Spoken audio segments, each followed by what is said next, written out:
Hi, welcome back to the Jac and Glen channel. I'm Jackie. I'm her husband, Glenn. He's my husband, Glenn.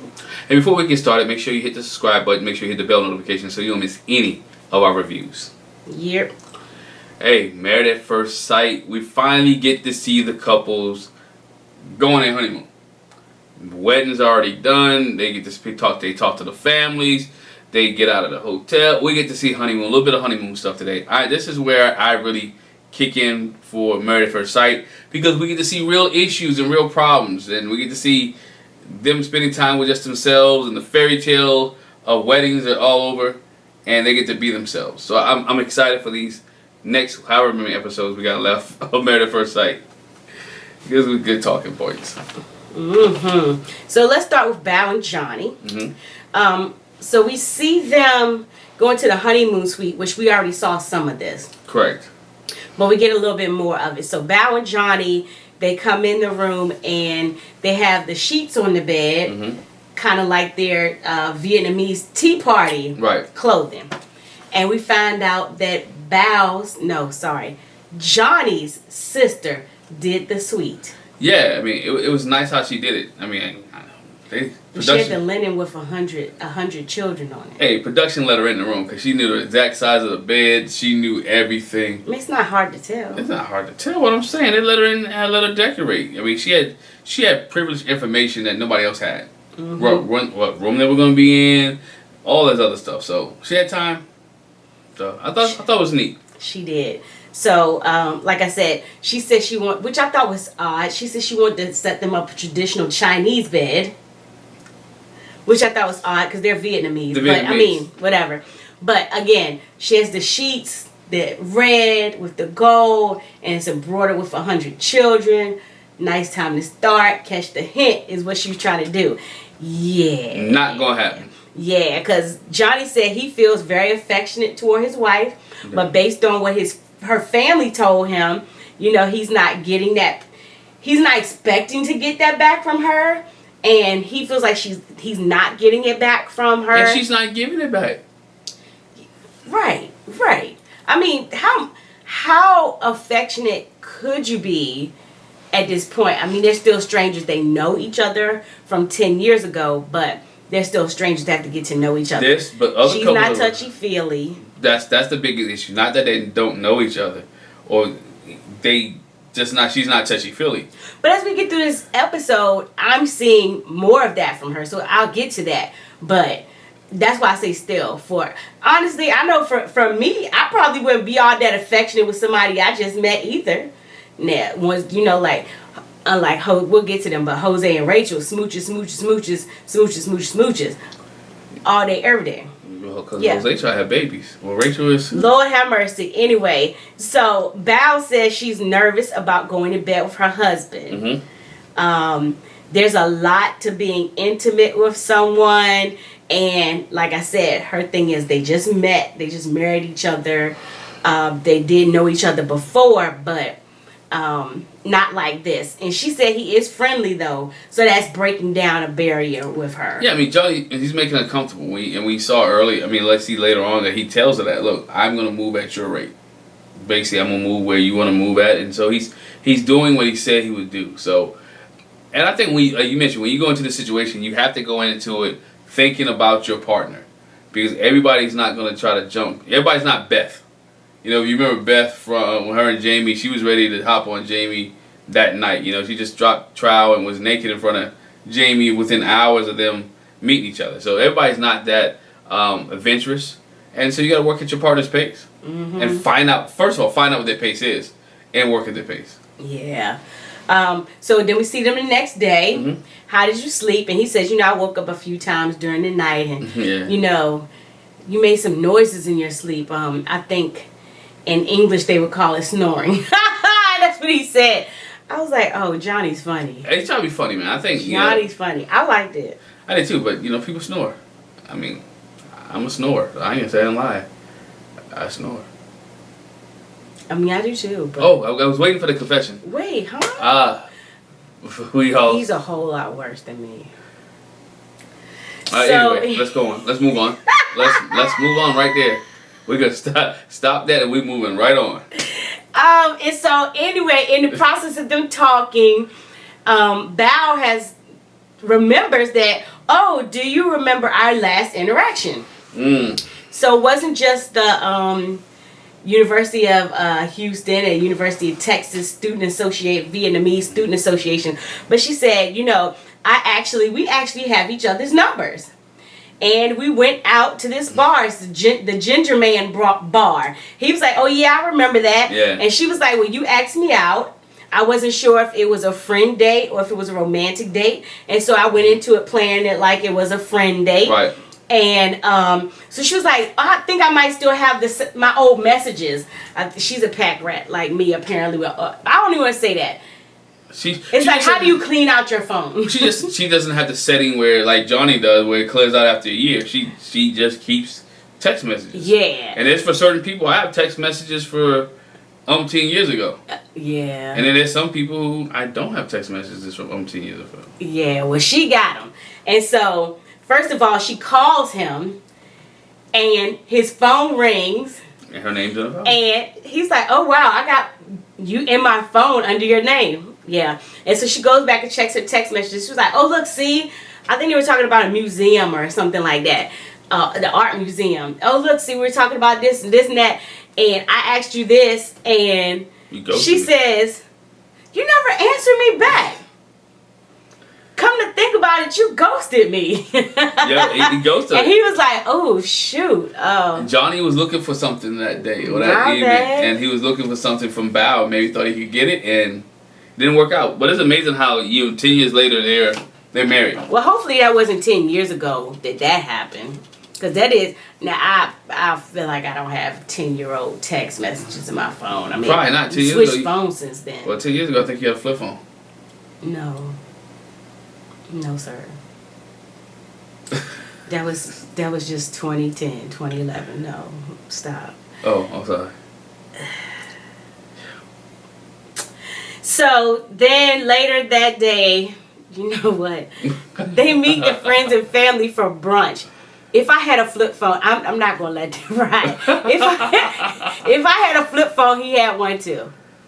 Oh no, I had a Droid about 10 years ago. No, sir. I had the Droid side flip. No, okay, flip, yes. It was a Droid though, but it had a little keypad on it. It was a flip phone, but it had a little keypad and you could flip it. Yes, I had one of them. Get your mind right. They don't even make those phones anymore. Right, so get your mind right. I'm on the iPhone family now. Help yourself. I don't want no iPhone. I'm gonna get into that here. You can take this part out. No. Yes. No. But anyway, so y'all enjoy. He meets with her friends Ping, and we concluded her name is NoCon. No, NGO, because I went to school with somebody's last name was NGO. It's No, right. And CANH. Yes. And then her brother's son. And Ping is telling Johnny that Bao was really thrown off about the sports memorabilia gift you sent. And he said it did not put her in a good mood. And Johnny was like, wow. And so, they showed a flashback of her. She says, I wanted a Nobel Prize person. I wanted, a really intelligent person. But which is, I think, is so, I don't want to call it bias. I'm going to call it bias. To assume that someone who likes sports that much is not intelligent. She said her experience has been the sports fanatics aren't too much. This is her experience. She's speaking from her experience. But she was dating the wrong people. She didn't say dating necessarily. Her experience with people. There are very but it's a whole lot of sports fans that aren't. Well, there are a lot of sports fans who are. I know. So I'm saying it could go either way. But anyway, she's basing this on her experience. So anyway, the whole point was she went off the deep end with it. And Johnny's concerned. It's like, to me, he says to me that was like trivial. That's a small thing. And for you to like go off the deep end about that, it's a concern for him, It was something small. That's that what she I'm overreacted, and he said it gives him pause. But Ping and NoCon or NoCan and Son, tell Johnny, in order to deal with Bao, you're just going to have to be patient with her. Be a good listener. They asked him what was his dating history. He said, I've had a lot of first dates. Which, okay, so on the flip side, so she got thrown off because of the sports memorabilia, but him being a sports fan. But then he shares that I've been the type of person that if I go on a first date and I don't like something, I'll find someone else to have another first date with. And so they were like, but you're married at first sight. He was like, that's why I'm in it. So because I can't do that, it's making me get commit. past. Yeah, it's making me commit now. I can't just, if I don't like something about her, it doesn't make me just leave or go home. Mm-hmm. It makes me want to stay with her and be with her. So I will force myself to like her. So, I mean, I think with Johnny, you can see some maturity even in that he's like, okay, committed to the process. Mm-hmm. He's committed to the process, even if Bao is not a sports fan. I'm going to just say he's a Houston Rockets fan because he's from Houston. Houston Rockets, Houston Texans, whatever the case may be. And Houston's a big sports town. You got Astros won the World Series a couple years ago. So, I don't know. But Bao meets with Johnny's family on his mom. Mm-hmm. And she off the top introduced herself and was like, hi, you can call me, and she's speaking to her in Vietnamese, you can call me auntie or mom. Correct. You can call me mom. And Bao was just blown away by it. It was like, that she's been so welcoming and that she would tell me to call her mom. She just really appreciated that. And then Johnny's Aunt Allison was there, and his other aunt, Nee. Yeah.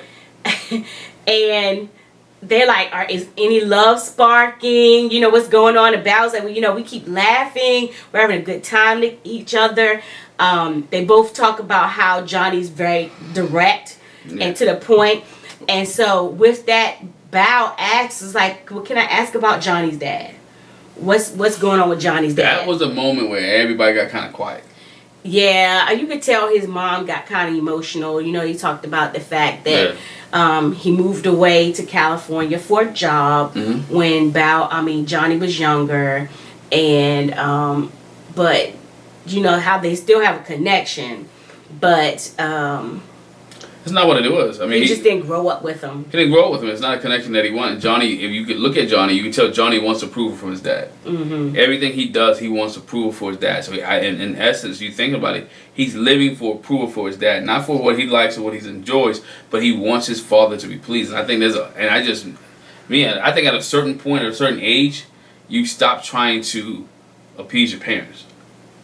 At a certain age, it's just I'm not doing it for mom. I'm not doing it for dad. I'm doing this for myself.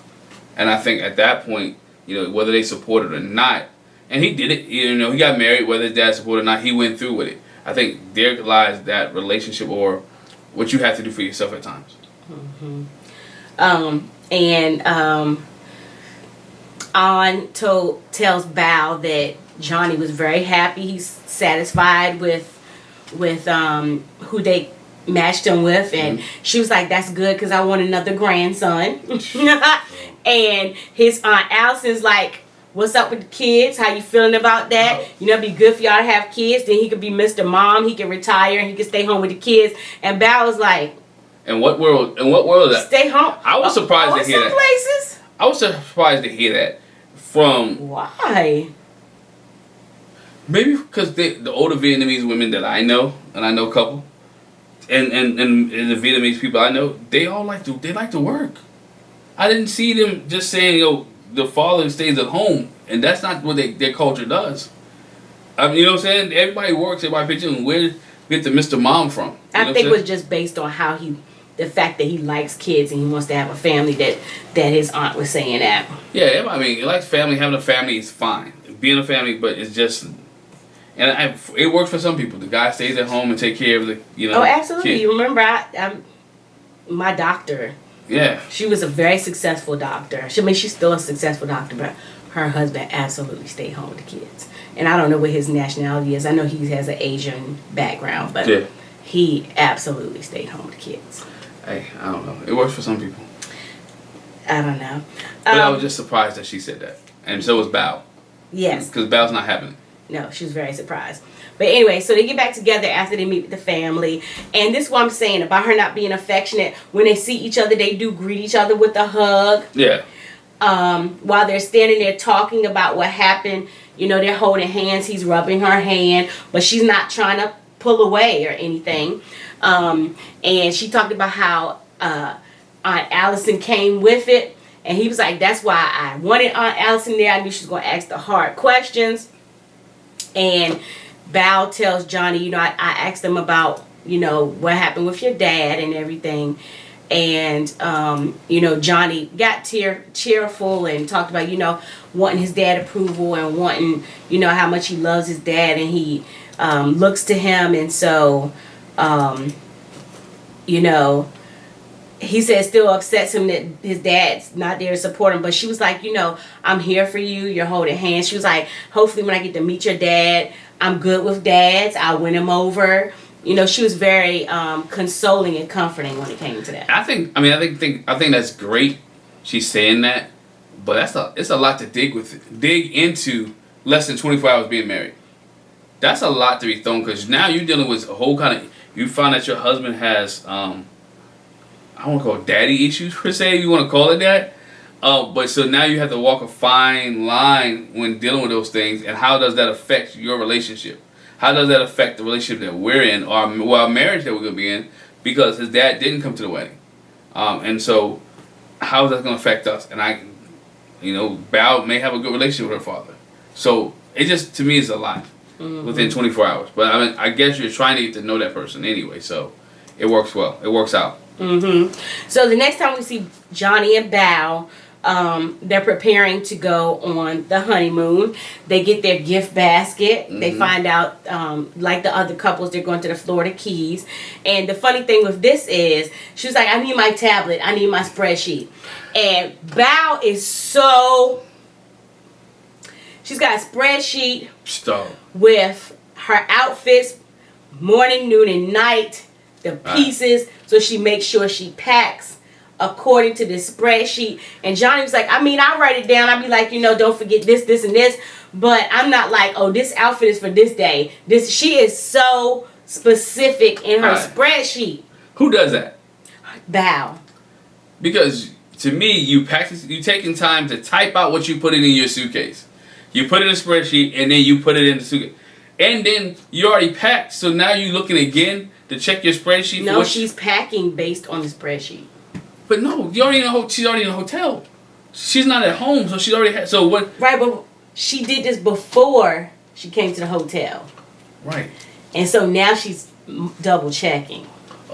Right, because they knew she was going on a honeymoon somewhere. But to me, it's like, that's too much. Just put stuff in the suitcase. I need 5 pair of underwear, or I need 5 t-shirts, 5 pair of shorts. I need this to match. I need that to match. I need my 5 pair of tennis shoes to match the outfit. Whatever the case may be, I don't need a spreadsheet for that. She does. Well, okay.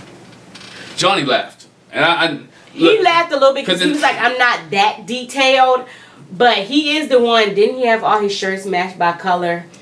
Yes. All his blue button-ups right together. So he was like, I mean, I'm detailed, but not to that level. They're going to be very detailed. He literally said, Val is him on steroids. Which means she goes to the nth degree. But he said it was funny to him and unique. It's funny and unique to him. So, but anyway, so they get on a plane to go to the honeymoon, Florida Keys. She says she's excited about having private time with her husband, and he's kind of like, ooh, private time. What you mean by that? Look, but that's not necessarily what she meant. No, she just been getting to know Johnny on an intimate level. Absolutely. But, Johnny already had his mindset on other things. So when they get to the honeymoon suite, everybody's got a big suite. So it's like 2 bedrooms. Yeah. We find that out when Mirla and Gail go to their room. So there's you really see it with Jose and Rachel too. Yeah. But anyway, so Johnny commences to get in the bed, and Val's like, why are you on the bed? Why are you on that bed? And he's like, look, what? But she quantifies why she said it. She was like, I don't want to disturb your sleep with those noises I make in English with just snoring. Basically, she was like, I want you to be well rested. So, and Johnny's thing is, no, he didn't say this out loud, that we could tell. He said it in his vignette. I want to be with my wife. I want to stay in the bed with her. I want to be close to her. Why would I go in another room? I know she was joking. I think I'm going to tell you that she was joking. But to say that after y'all slept with each other after the honeymoon, I mean, not the honeymoon, the night that you got married, and then the next night we're going to have to sleep in separate rooms, doesn't make sense to me.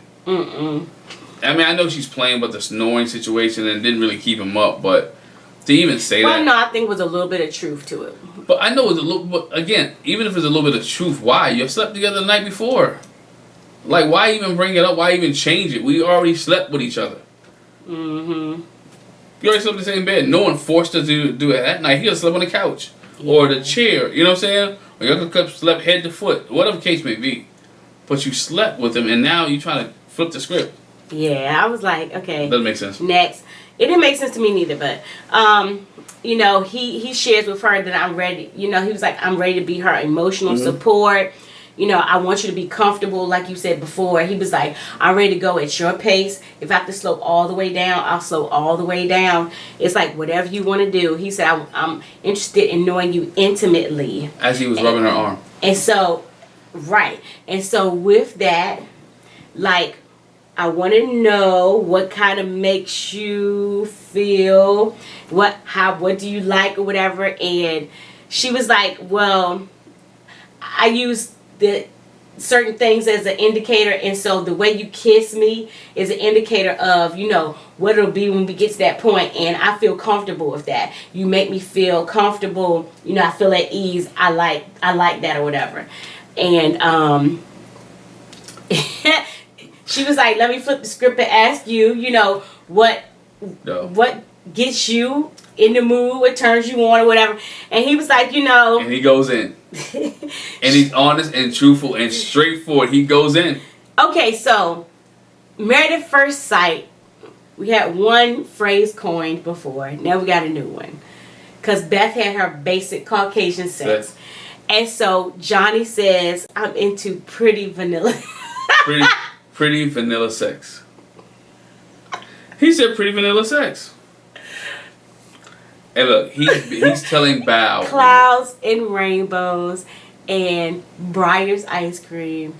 And he says, no chocolate, please. No chocolate, please. Which means he said, I don't like to do anal because that's where I believe, No, he didn't say not where I believe. He said that's where poop comes out of. He says, so I don't want to do that. I want pretty vanilla sex. Pretty vanilla sex. The regular thing.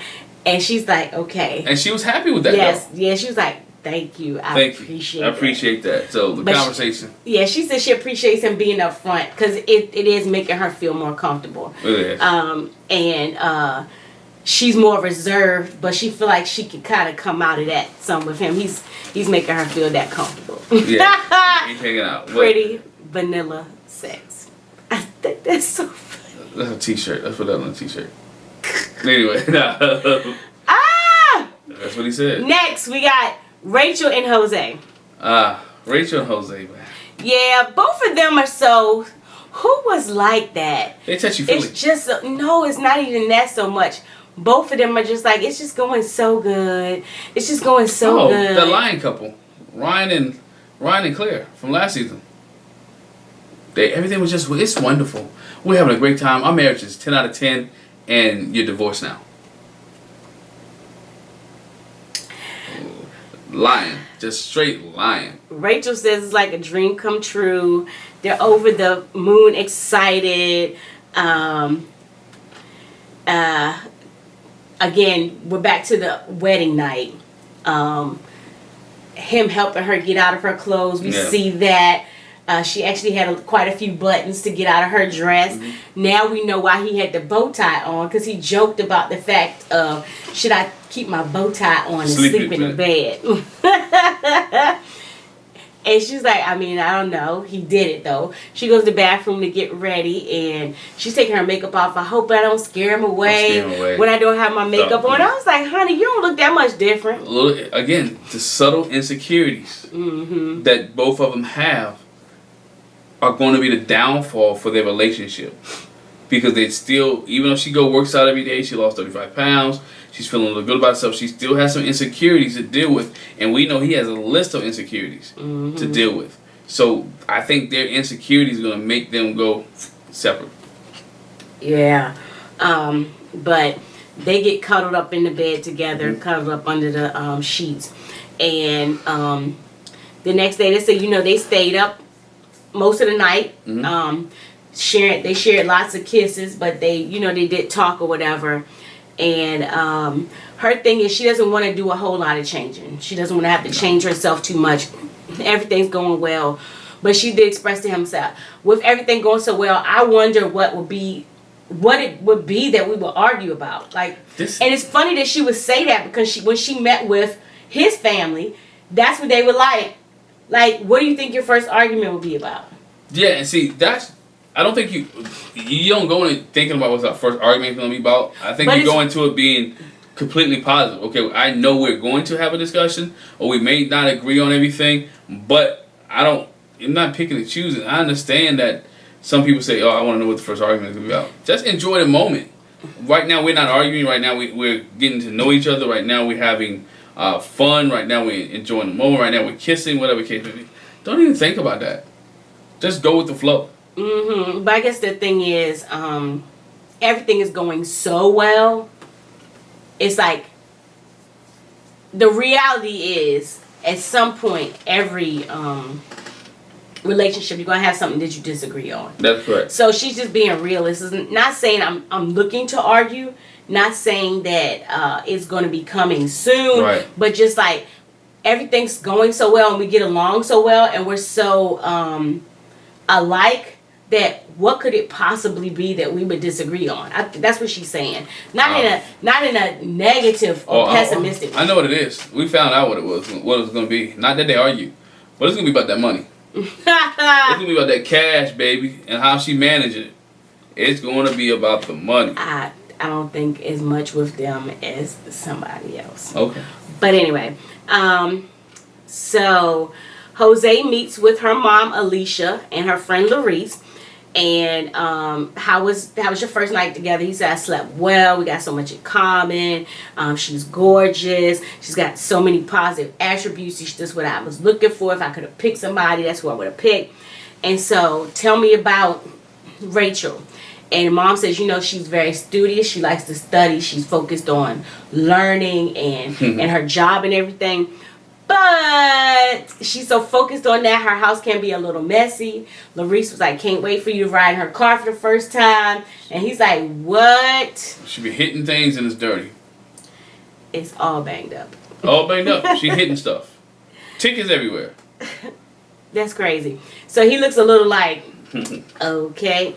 And they tell him, your biggest thing with her is you need to communicate to her and have her communicate to you. Her catchphrase, they said, is when something upsets her or goes wrong, she says, okay, I'm making a mental note of that. Which is not a bad thing, though. Because there's mental notes of relationship that you make so you don't make that mistake again. So you make mental notes. Whether it's keep your shoes by the door, or take your shoes off when you come in the house, or put the glass that's in the sink, wash it, and put it in the dishwasher. And you had discussions over that before. I'm not going to call it arguments. But you had discussions, you make a mental note not to do that because you want to remember, last time I did this, it caused this type of argument. Mm-hmm. So guess what? I'm not going to do this anymore, and I'm going to keep it moving. So I understand the whole make a mental note thing. Mm-hmm. She goes into that later, though, when he brings it up. But they said she has a fear of being perceived as annoying. Mm-hmm. So, be sweet and gentle with her. And her mom says, don't be the type of person to ask a whole bunch of questions. Well, just irritate her and annoy her because she says she will explode. Well, that's bad because he had 258 that he wanted to ask. And he's barely touched them. From what we could tell. Yeah. But Rachel meets with his mom, Virginia. Virginia, Dad Jose Sr., and stepmom Julie, and Rachel says same thing. We're getting along so well. Yeah. You know, so I hear he's very structured. So how structured is he? And Dad was like, yeah, it's extreme. No, they laughed. They laughed at first, like, yeah, you really don't want to know. you really don't want to know. This dude is really extreme when it comes to structure. They talked about his wall that he has his budgets and stuff on. He is into his finances. He want to make sure he knows where every penny goes. Want to make sure that he is debt free. He want to make sure hey, I'm not mad at him for that. He watches his finances very closely. His credit score is #1 with him. Yes. And so she was like, well, I'm not a huge saver.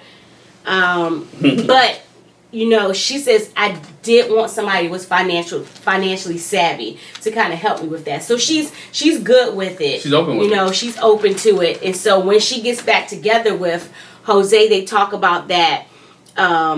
They both say the brunch went well, and he said he got a lot of insight. She talks about the mental notes. And so what she says is, I used to make a mental note of it and just kind of tuck it away. She said, but I'm getting better at not just tucking stuff away, but actually talking about it, not holding it in, so that I don't explode. And that's something everybody should be particular about. I tell my kids, you know, when you hold stuff in, one or two things is going to happen. Either you're going to implode or you're going to explode when it comes out, when you hold enough in. Yeah, I mean, because that's where you get people who hold a lot of stuff in, and just because someone didn't put the spoon in the drawer, it turns into a drag-out fight or whatever the case may be, because you held so much in that just the littlest thing will make that thing pop.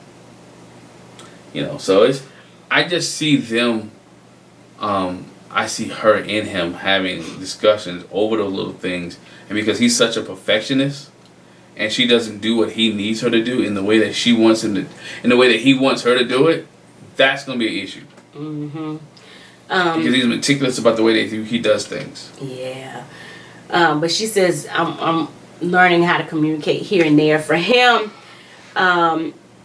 she says that they brought up the finances and how they're very proud of what he's done with his finances. And she shares with him, I'm not good with the finances. You know, he says, I've worked hard on getting out of debt and worked on my debt mainly for this day right here. Right. So that I would be in a good space when I got married and when I had children, whenever that will be. Man, he about to pay off her debt, dog.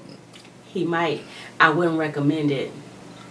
Not after this week. No, I wait till 8 weeks are over. Yeah, I wouldn't recommend it. Yeah, I wait till 8 weeks are over. But anyway, so we see them getting ready to go on a honeymoon. They're packing a suitcase up.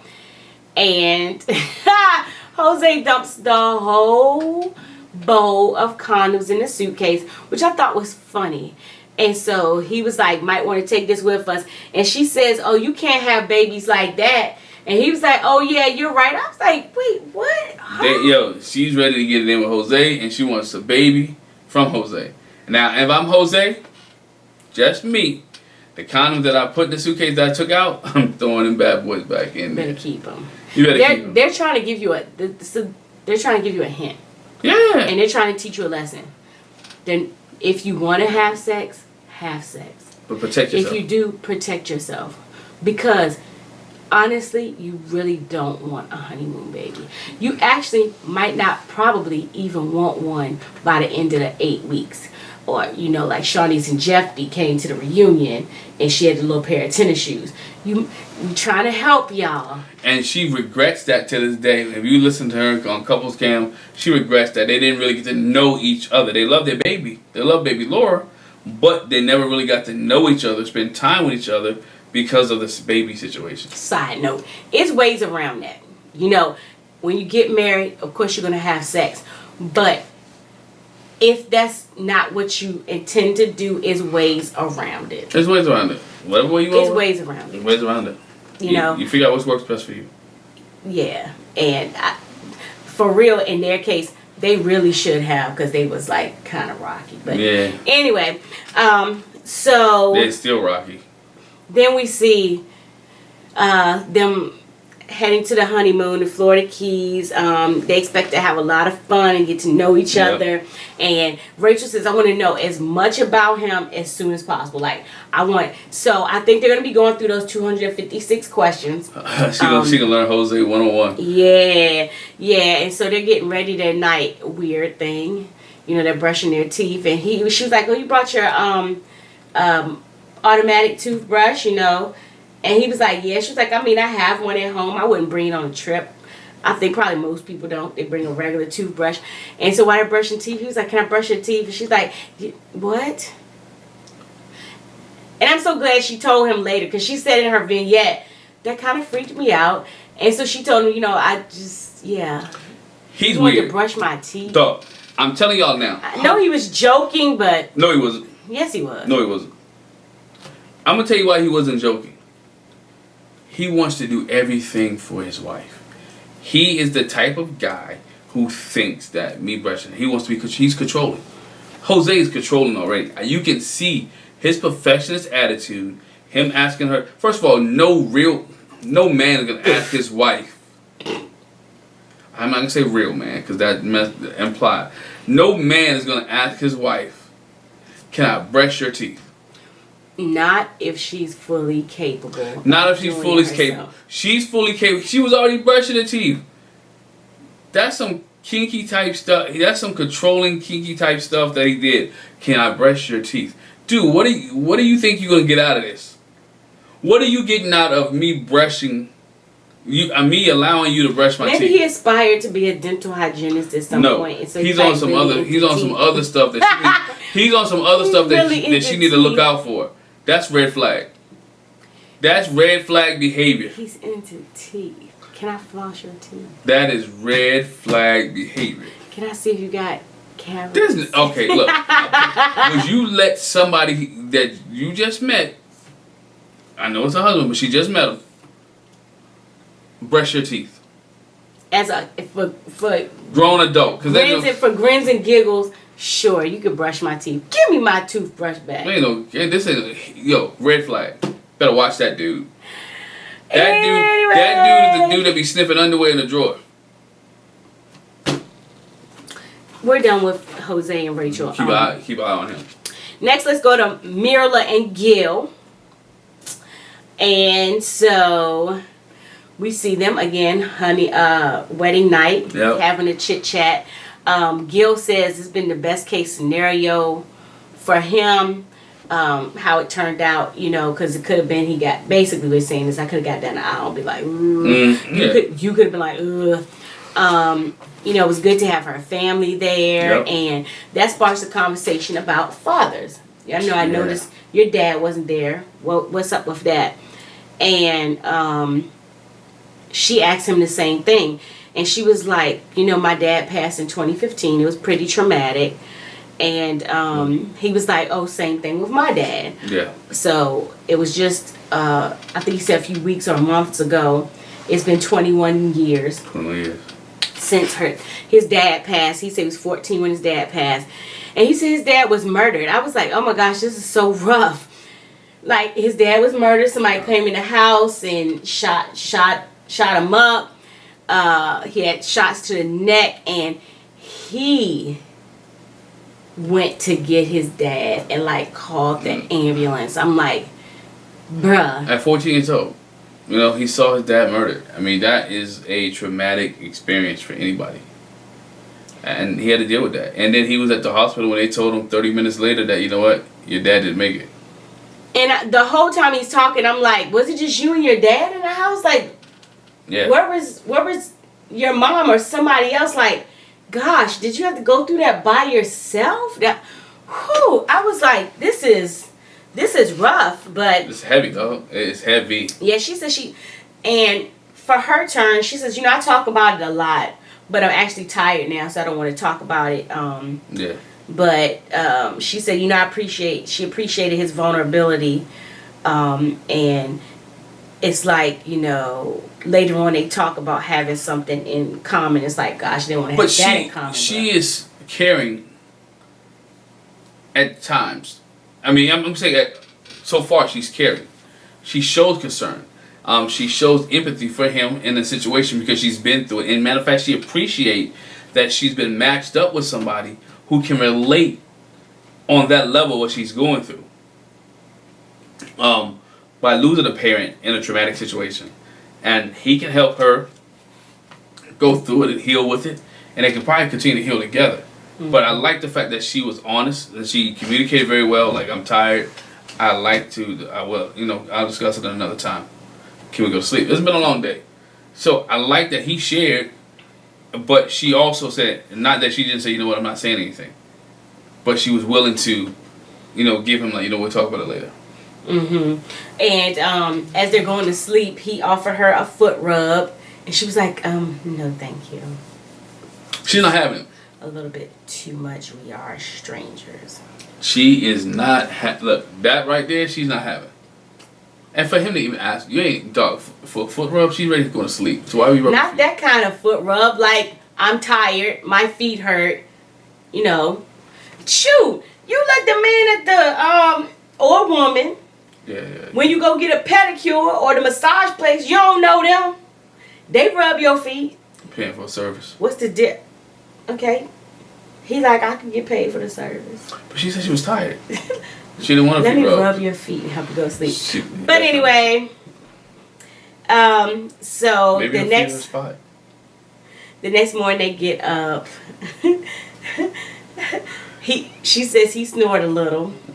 But he said she's got good bedside manner. They were all good when it came to sleeping. And for her, how do you feel waking up in the morning? She said it feels normal, Mm-hmm. Waking up, being married. And he said he wondered how she looked.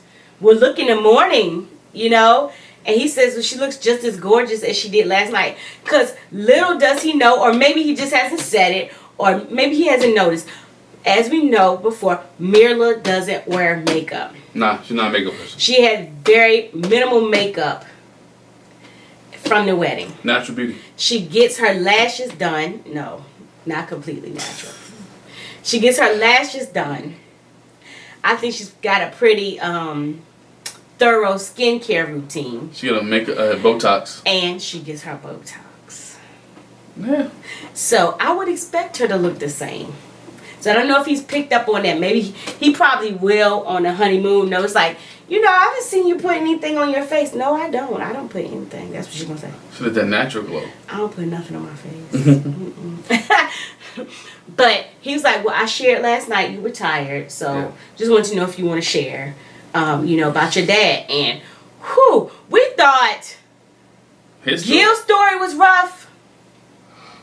Mirla's was rough too. And we ain't talking about no 21 years ago. Mm-mm. We talking about 6 years ago. Yeah. So she was grown. Mm-hmm. Her dad was good and grown. Yep. And basically, her dad's wife's daughter. Set him up. Stepdaughter. They say half sister on there, but it's really a stepsister. Yeah. Set him up. Text him to come to her house. And her husband stabbed him to death. Because supposedly he'd been harassing her. It just crazy. Yeah, it's crazy. Don't know what kind of harassment. Didn't go into the harassment or how he was harassing her, but the story's just crazy. He was like, that's like some TV stuff. And she was like, yeah. And I was like, you know what? What's crazy? It's crazy to say that's some TV stuff. Because we do be thinking like, oh, that's TV. But when you watch Dateline and 2020 and 48 Hours, it's TV stuff because we watching it on TV. But stuff like that be happening to people for real. Like somebody lost a loved one like that. Somebody lost a father, a cousin, uncle. It's crazy when you meet somebody that. But I mean, for real, his is like TV stuff too. Yeah. That happened in several movies. Mm-hmm. It is. It's traumatic. Hiding under the bed or in the other bedroom. Wow. Yeah. But again, she says, you hate to have that be the thing that y'all have in common, but it's good that they have it in common because then they can relate to each other. Oh, he understands how it is. Basically, even as you go forward in this 8 weeks, it might be times where he gets teary or she gets teary. Mm-hmm. Even though it's been some years since this happened, they can both relate and be like, I know that feeling doesn't go away. Support system. Yeah. So he meets with her friends, Dion and Elliot, and her brother Juan. They test him out, see if you can remember the names, and he did remember their names. You know, he felt more relaxed to meet with guys. He thought it was going to be some of her girlfriends, her female friends. He felt more relaxed, but off the top, Dion was like, now look, her daddy passed away some years ago. I kind of took up that space. We're very protective of her. Don't mess with her. I will hurt you. Yeah, basically, he didn't say it like that. He said it. Don't mess with her. I will hurt you. Basically. Yeah. He says, I want you to be protective of her like we are. And Gil was like, you know, I want to take care of her. Anything that's a concern for you. He was like, finances are a concern for me. And so her brother Juan was like, look, I'm going to tell you straight up. When it comes to finances, she's straight. I'm the one. I help her with her books. You know, she absolutely saves before she goes spending her money. She's set herself up with this lifestyle. And, you know, he was like, they're like, don't worry about her lifestyle. She got it. I'm glad he said that. For all the people who's watching, all the viewers out there, because she is accustomed to lifestyle. So, does that make her high maintenance because she's used to this lifestyle? If she can afford the lifestyle, live the lifestyle. Because athletes do it all the time. Are they bougie? Are they high maintenance? Why? They can afford that lifestyle. So if she can afford that lifestyle, has money in savings, don't owe anybody, because what makes her any different from Jose? Nothing. So Jose high maintenance? Possibly. We haven't gotten that. Yeah, but we're not. People are not calling Jose high maintenance. Not yet. Or do you just call females who? Oh no, men can be high maintenance too. But again, no one's calling Jose high maintenance. Jose, we haven't gotten that deep with him yet. But you got deep the fact that he's meticulous. He owns a couple homes. He like money. He like nice things. And she's like nice things, and she's not gonna change her lifestyle. Jose's not gonna change his lifestyle. Well, no one is calling Jose high maintenance. Why do you call a female high maintenance? Just because she works well, she has a good job, make a lot of money, and do things the way she want to do them. Double standard. Okay, no. So you're gonna make me jump ahead. So we're calling her high maintenance because she gets to the resort. I wouldn't have picked this. I don't like the bed. The neighbors are too close. I don't like the view. I would have rather did it like this. If I had my pick, it wouldn't look nothing like this. I don't know. It's that part. But she didn't say it in a nasty type way. No, I mean she don't have to say it nasty, but she did. She definitely said it snooty. But she said it like, you know what, this looked like a retirement home. Again, her opinion. This is not something I would have picked for myself. But he put it in perspective. His thing was, I'm not so caught up on the look of it. I'm not so caught up on what the resort is like. My thing is the honeymoon is about the company that you're in. And I totally agree with that. But she has a set. She wanted it to be, in her eyes, okay, we're going to a resort. Let the resort be like banging, be bomb, be what it is. I feel like if they could have gone out of the country, which they may not have because of COVID or whatever, it probably would have been better. Or if they had gone somewhere else, like when the other couple went to Las Vegas. The other couples went to Las Vegas on the other side. Well, one thing he did say that I thought was, he said, you know, let's look at it in the daylight.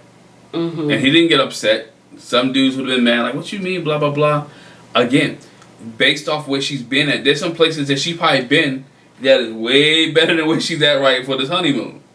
So she's judging of the places because she likes to travel. So when she travel, she stays certain places. Like when we travel. There's certain hotels, there's a chain of hotels that we like to stay in.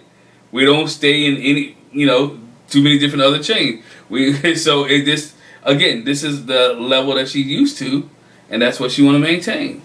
There's nothing wrong with having a level. So are we bougie? Juan puts it in perspective. Are we high maintenance? No. Okay. But it's still that's a whole nother video. But Juan basically tells Gail she don't need no man. She can take care of herself, but she wants a man. So be there for her. Be that man. No. Okay. And Gail's like, for me, I feel like I can take constructive criticism. I want someone to tell me what's what. That's what he wants from her. So he's going to do that for her and that's what he wants from her. And look, there's nothing wrong with constructive criticism if you accept it. Nope. We see Gil meet. We see Mirla meet with his friends Jeanette and Kimberly, and her thing is she comes in there. I'm tired. I'm moody when I'm tired. I'm not in the best mood or whatever. And I was like, oh gosh. You know, they were like, well, with Gil, what you see is what you get with him. He's straightforward. You know, he's open. He's not about the lies, and he's loyal. And she was like, okay, I can see that from him already. Yeah. Are there any triggers that I could be concerned about? And I think with Jeanette was like, he's loud. She's like, what you mean loud? He's emotionally loud. She was like, what you mean? They were like, what does that mean? And she was like, how you say, so she had to find her English word. She was like, oh, he's passionate. He's passionate. He's excitable. Yes. And he's loud when he's like that. And she was like, oh, okay. Because she was like, hold on for a minute. She got scared. She got scared for a minute. Like, what? Like what? Like who they put me with? But they tell her with Gil, with him, your words and your behavior have to match. If not, that bothers him a lot. Yeah. So make sure that you're all together. Basically, you can't be no kung fu video where the audio and the video don't match. You got to make sure this bad boy lines up correctly. Yeah, she said she hasn't lived with anyone in 8 years, so she's concerned about that. Concerned about the animals, and the friend stressed the same thing he said. He's very tidy, you know. She says, because I have someone that comes and cleans for me. Dog, ain't nothing wrong with that. She can afford it. They said they could see him with kids, and yeah. She wants kids. She does want kids, but they were like, I can see him with kids. See with kids, but not right now. I mean, don't jump the gun, y'all. Don't jump the gun. He's not even touching her. So what you talking about? So they get back together after. Yeah, they get together after the brunch. You said it was nice meeting each other's friends and everything. And she was like, oh, yeah, your friends told me that you was emotionally loud. And he was like, what? He says, oh, okay, so they said I get excited. Like I'm passionate. She was like, yeah. And she was like, well, for me, you know, I throw temper tantrums. But I always say I'm tired or I'm mad or I'm hurt, you know, for why I throw the tantrum. But I want you to know I throw the temper tantrum. I was like, grown folks don't temper tantrum. Now, this is where I have a problem with her. You grown. You're a full grown woman, dog. Grown women don't have temper tantrum. Huh? You call it high maintenance, but we don't do temper tantrums. Bro, we literally looked up the definition of high maintenance. And everything that happened is... I'm not saying she's high maintenance, but high maintenance is not a bad thing.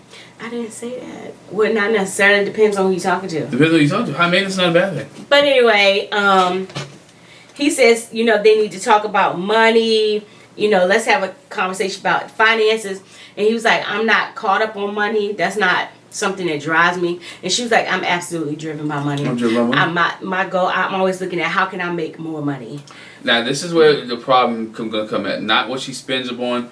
If she allows herself to continue to make more money and it affects the time they spend together in a relationship. That's where the issue comes. It's not the money itself. It's what you're doing in the time that you're saying. He didn't say that. That's what I'm saying. Yeah. That's what I'm saying. I'm saying that's what I'm saying. He didn't say that.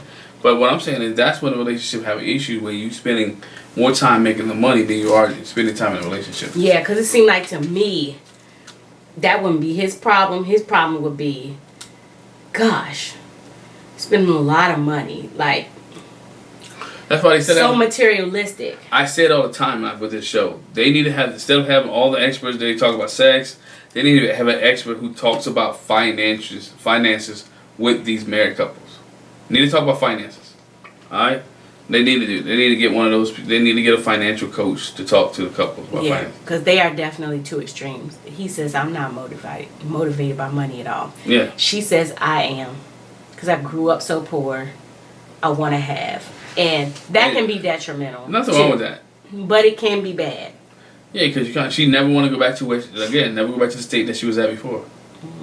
So. But you cannot go back to that state and not, but anyway. She wants a safety net. She wants an emergency fund. We see them preparing to go on a honeymoon, and so it begins. They pull out the cap. Oh, you said you needed a cap. Yeah, I need a cap. Put the cap on. I can't put the cap on. Got the bun in my head. Okay. So what about the mask? Oh, I like the mask, but I can't put it on for my lashes. And like we said, it goes to the honeymoon suite. Is this? Why is it that? Yeah. She just enjoys it. I mean, again, she's gonna enjoy it. I think a lot of the edits that she's getting right now is making her look bad. But she not saying that she doesn't say this stuff. She says this stuff, and the way that she says it, it makes her look bad. Yeah, but then she says, I feel like I'm very easy to please. He was like, ha! Huh. Are you saying I'm high maintenance? He was like, yes. She's easy. Look, she's easy to please when you do what she wants. Next up, I'm over it. Brett and Ryan. We see them again, wedding night. He wants to get to know her some more. It was a lot of air. Yeah. Dead space between them. I was like, are they talking like he's dry? He's truly introvert. They said it. Ryan K said it. Not just an introvert. He is dry. He's an introvert. He didn't know what the right questions to ask, and he didn't know the questions to ask. He should have got some of the questions off of Jose's list. For real.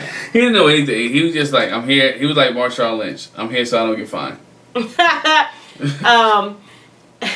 She got the she talked about the fact that the tennis shoes he gave her was a lifesaver. He said when he bought the white shoes, he didn't even think about her wearing it with the dress, so it worked out. It worked out well. He says while she's getting undressed, okay, you go ahead, I'll be in the bed eating strawberries. And she's like, she haven't been dressed again, haven't been with anybody in 2 years, haven't kissed anybody in 2 years. And so she's kind of nervous about that, but he's making her feel comfortable. Yeah. She's nervous about sleeping in the bed with him in her PJs. Honey, you're gonna be fine. It's fine. So the next morning they wake up. He find out he didn't sleep in his ring. Yeah. It felt uncomfortable to him. He didn't sleep in his ring. But all in all, they felt comfortable waking up with each other. Neither one of them feel like they're strangers to each other. And, she was like,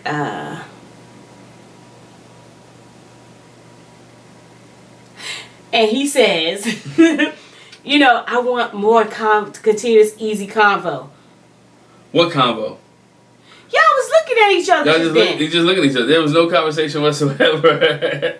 Yo, I'm telling you, it gives me Henry and Christina vibes. Crickets. Henry and Christina. Real bad. It's bad. And real bad crickets, because that wasn't the only time. Like we said, fast forward.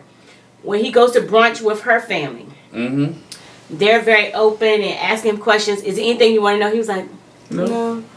Again, it is, he's there just not until you get fined. He's not trying to answer any questions.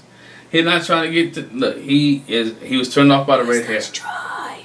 He's just dry. You're just dry. But Brett's mom shares with him, Brett is in this because her expectation is she wants somebody to love and somebody to love her back. He said he doesn't really have any expectations or envision anything, so they went that way. It's like, well, let me tell you what she's looking for. When she meets with his friend Ryan K, his mom Cheryl, and his sister, and her question to them is, do you know why we were matched? And Ryan's like, I think because of your personalities, he's introverted, you might can bring him out. And she's like, I never had to bring anybody out of the show before. Right. I told you, I don't like when somebody has to bring somebody else out. I don't think there should be a person who, in my job in this thing, to bring this person out of their shell. To make us connect together, yes. To interact, yes. But to bring them out of a shell that they had for years before I got there, I don't think that's fair. But I think the sister put it in perspective. So he's dated a lot of girls, but they haven't had any substance.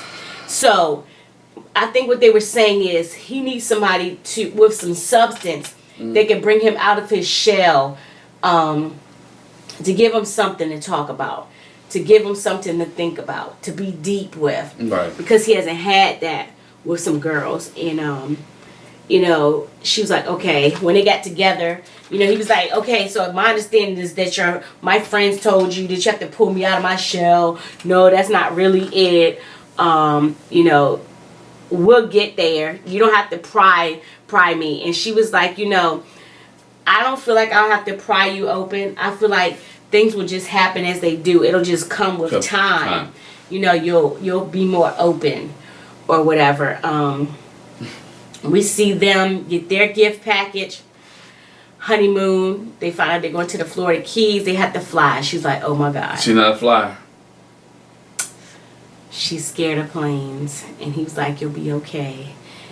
And when they get there, she was not okay. She's not. I want to see the footage. If they got some type of footage, her acting, she must have acted a plumb fool on this flight for him to be like, yo, nah. Because he said, if this was somebody I was dating, there'll be no other flight. There'll be no more flights with this person. I wouldn't go home with this person. There'll be no more flights. So whatever she did really embarrassed him, or she really showed her butt with the fear. He said it was almost a disaster. Almost a disaster. She acted a plumb fool. She gotta be. I really want to know what she did. When the plane started moving, did she go, ah!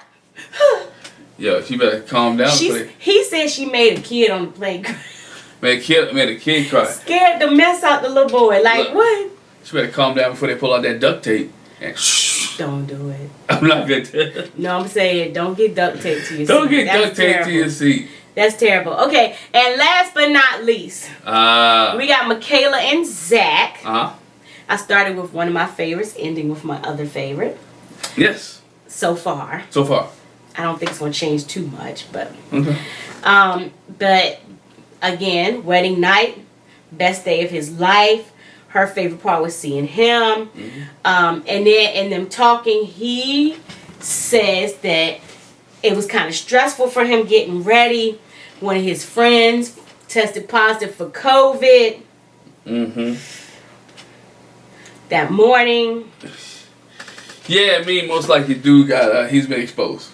Our question was, which they didn't get into, had you been hanging around this friend? Yeah, but my were they supposed to be a groomsman? Did you go out with them at all? Yeah. So that mean everybody at the wedding was exposed? I'm just asking. He likes her personality. He's very happy with her. She's happy with him. They spoon in the bed. He's the big spoon. Of course he is. She was like, oh, you're the big spoon. So they cuddle all night. And the next morning he gets up and he jokes about him not having any room. Do you see how she's got me now? That's how he was. And she was basically like, you like it. Stop. I know somebody like that. Stop it. Yeah. Then they have a conversation. Neither one of them snore. Nope. He talks about how I don't get sick a lot. Maybe last time I was sick was a couple years ago. Oh, it'd be just my luck that I test positive for COVID. She's like, don't do that. I was like, bruh, what? She's like, don't do that. Don't say that. I'm like, no, why? He almost missed the wedding.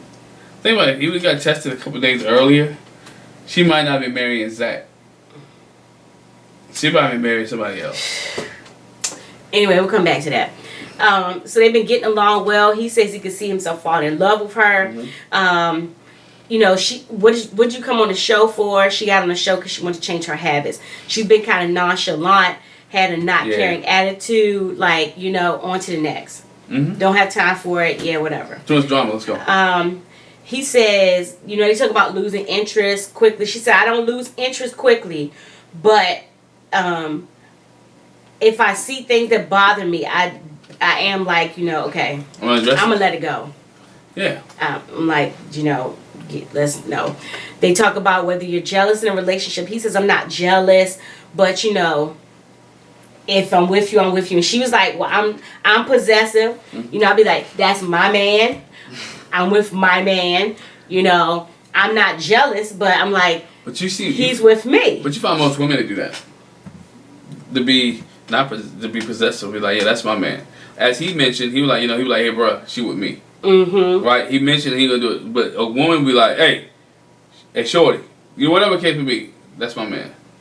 It's two different aspects. Your job is to check the codes. Yeah, your job is to check the codes. Check them, chick. Right, it so becomes two different avenues on that. But she said she's a little possessive, and he's like, "Ooh, that kind of turned me on. I kind of Right, he liked that. I kind of like a girl that's going to throw them bows when it come to me." So he meets for brunch with her sisters, Amina, Ajalo, and Sharifa. Yes. And he's like, everything's been going great. He exceeds my expectations. I'm looking forward to getting to know her. What's any advice that you can give? And they were like, just be passionate about her. Mm-hmm. Be passionate about something with her. If she's passionate about it, be passionate with her. Enjoy it. Enjoy the moment. And be aware. They put them in perspective. She's the youngest of us. Yeah. She's the baby girl, so she's been protected.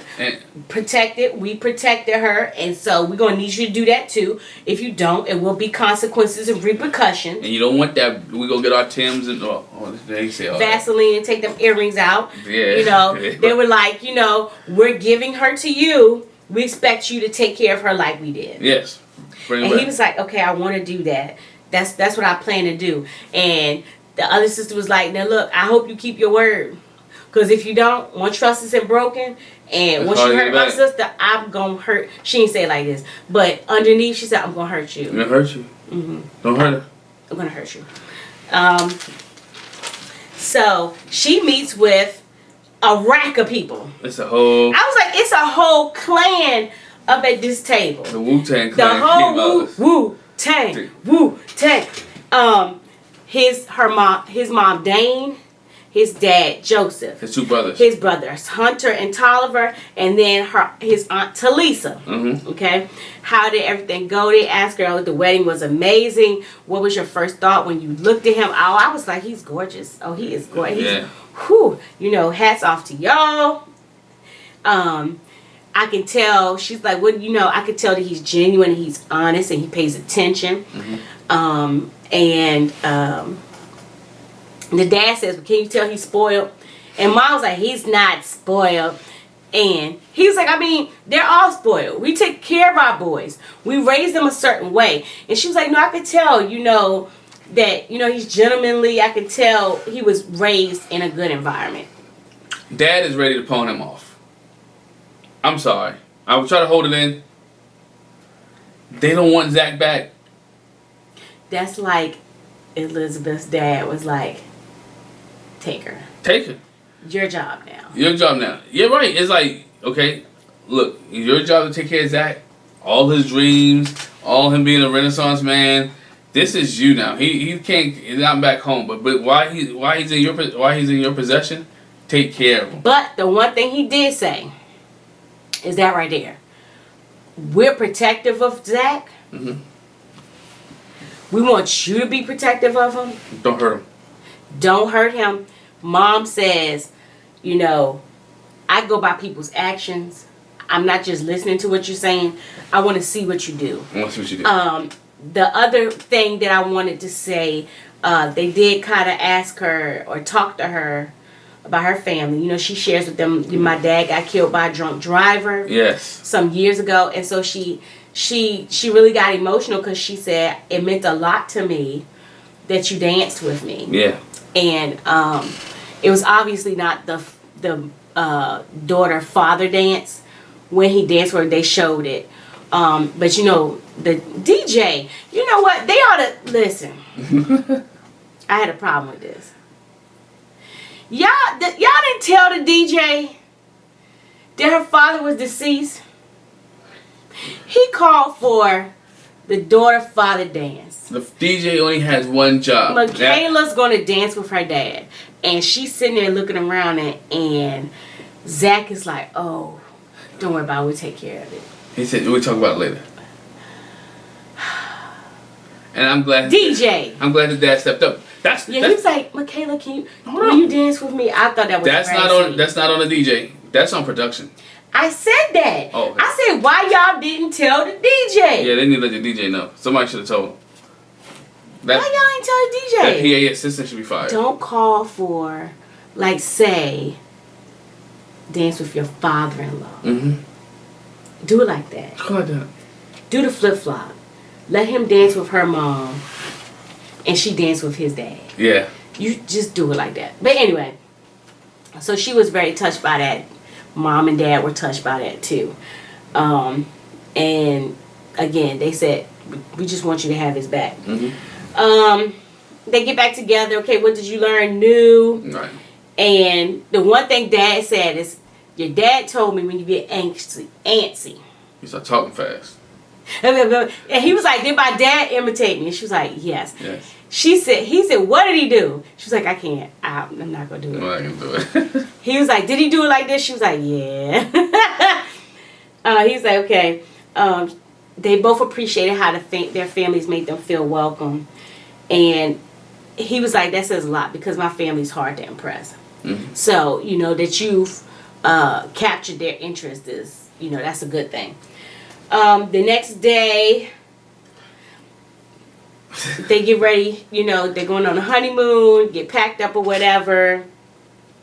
And they do their confessionals. Or she went to get her hair braided. Yes. So we know this is after she got her hair braided. And next morning he gets up and he was like, I'm not saying that they had been a very good night. And he said, just put it like this. If I have another night like last night, I'm going to be a very happy camper. Sexually. Sexually. Which means they went on an escapade. They did something. Something several times. Well, I mean, they didn't say several times, but the way he was looking, like the way his conversation and what he was saying was like, you know what, we did the do, and we probably did it multiple times, and guess what? I like it. It might not have been the do. It might have been some real hard foreplay. Some preparation. No. He did the do. Okay. I think she put something on him too. She was like, oh, he was like, oh snap! I didn't. Oh, there's no doubt she put something on him. There's no doubt. There's no doubt. Again, she had a friend that she would just have sex, so she was ready to go, and he obliged. So they're going to the Florida Keys. They get all ready to go, and the plane ride went well. Their first plane ride together, but when he gets to the hotel, he don't feel well.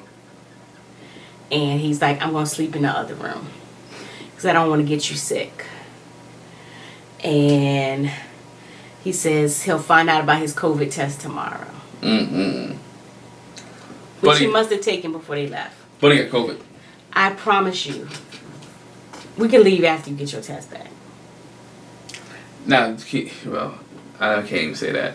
I can't believe. You can make your honeymoon quarantine. Y'all flew them people out of state. To Florida.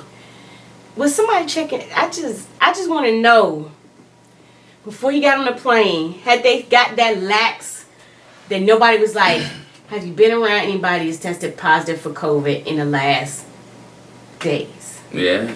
The last few days. They let him and they still let him on the plane. They let him slide. I'm disgusted. They let him slide. He about to be on a honeymoon, sick, and probably gave her COVID. Do they hit because they had such a wonderful night, huffing and puffing in each other's face. True. True. Anyway, the saga will continue next week. It will continue next week. Hey, let us know what you thought about this episode of Married First Sight. Make sure you hit the subscribe button. Make sure you hit the bell notification so you don't miss any of our shows. Also, while you're there, check out on iTunes, Google Play, Stitcher, wherever you listen to your podcast, Matrimony Thoughts. Check that out for us. That's our podcast. We will try to drop one each and every week with different topics that enter our mind about marriage. So that's why it's called Matrimony Thoughts. So make sure you hit the subscribe button there. Leave a 5-star review. But here, hit the subscribe button, hit the bell notification so you don't miss any of our reviews. Nope. Thank y'all. Thank you. Bye. Bye.